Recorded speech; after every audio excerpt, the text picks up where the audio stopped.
Hello student, welcome to our channel bright star academy. स्वागत है बच्चों आपका हमारे चैनल में। जैसा कि आप सभी लोगों को पता है कि हमारे 12th क्लास में 2 यूनिट हो चुके हैं पूरे इलेक्ट्रोस्टैटिक्स और करंट इलेक्ट्रिसिटी, राइट। तो आज हम अपनी 3rd यूनिट शुरू करेंगे, हाँ, जिसका नाम है magnetic effect of current and magnetism. ये जो यूनिट है इसमें हमारे 2 पार्ट है। इस यूनिट में 2 पार्ट हैं। तो सबसे पहले हम फर्स्ट पार्ट को समझते हैं, जिसका नाम है moving charge and magnetism. Okay, then उसके बाद फिर सेकंड। ये यूनिट काफ़ी इंपॉर्टेंट है, ठीक है। तो इस यूनिट को समझने से पहले, जैसा इसका यूनिट का नाम ही था हमारा, क्या था, magnetic effect of current and magnetism. तो सबसे पहले हमें ये जानना पड़ेगा कि मैग्नेटिक इफेक्ट ऑफ करंट क्या होता है। सबसे पहले इसे जानते हैं, चलिए देखते हैं। When electric current flows through a conductor, a magnetic field is developed around the conductor.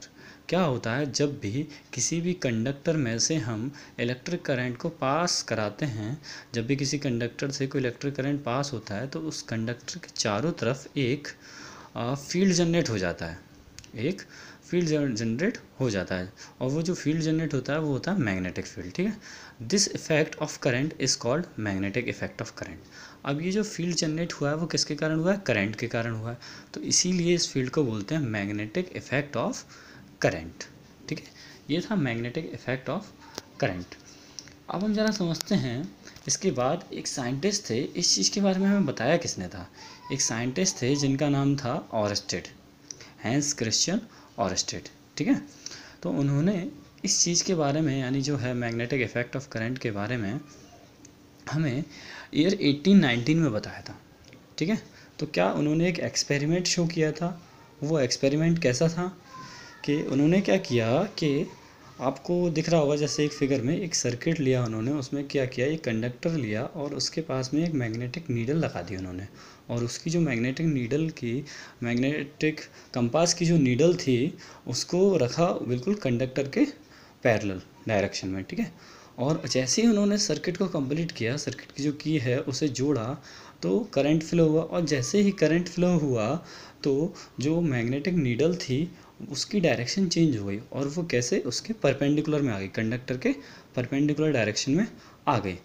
तो आप लोग देख सकते हैं इस एक्सपेरिमेंट में कैसा है।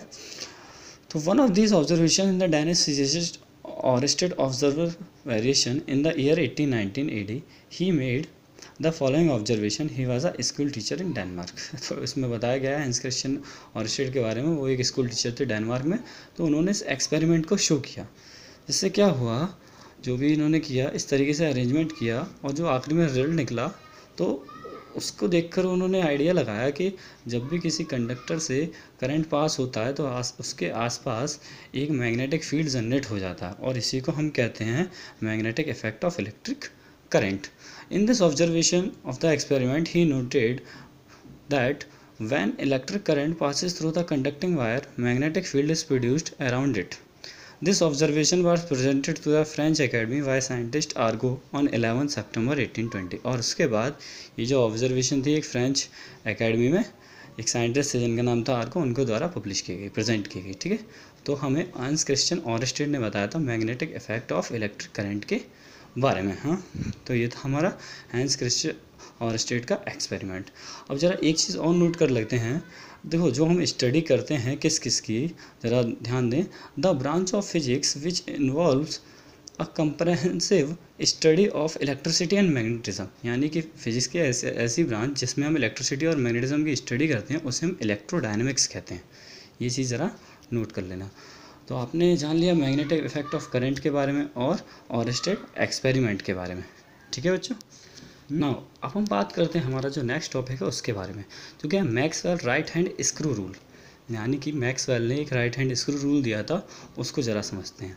तो मैक्सवेल ने क्या दिया था राइट हैंड स्क्रू रूल, कि हम अपने राइट हैंड में किसी स्क्रू को इस तरीके से पकड़ें कि जो हमारा अंगूठा है वो डायरेक्शन ऑफ करंट को शो करे, और जो हमारी फिंगर्स हैं ना वो मैग्नेटिक फोर्स लाइन की डायरेक्शन को शो करें। ये उन्होंने दिया था मैक्सवेल का राइट हैंड स्क्रू रूल। बिल्कुल सिंपल सा है, जैसा कि इसमें आपको दिख रहा है ठीक है। According to this rule if a corkscrew is turn so that it advances in the direction of the current along the wire, यानी कि जो वायर के चारों तरफ है वो क्या है, करंट की डायरेक्शन बता रहा है। When the direction in the thumb rotates in the direction of magnetic lines of force, जैसे ही हमारा जो थंब है वो रोटेट किया इन the direction of magnetic lines of force में, जिस तरीके से आप लोग इसमें देख सकते हैं जो डायग्राम है वो सबको शो कर रहा है। हाँ, ये तो था हमारा मैक्सवेल का राइट हैंड स्क्रू रूल। उसके बाद हम बात करते हैं एम्पियर की। आप लोगों को पता है करंट की जो यूनिट होती है वो यूनिट होती है एम्पियर। तो एम्पियर को ज़रा समझते हैं क्या होती है ampere. The practical unit of current is ampere. 1 ampere of current is that current which produces a field of 7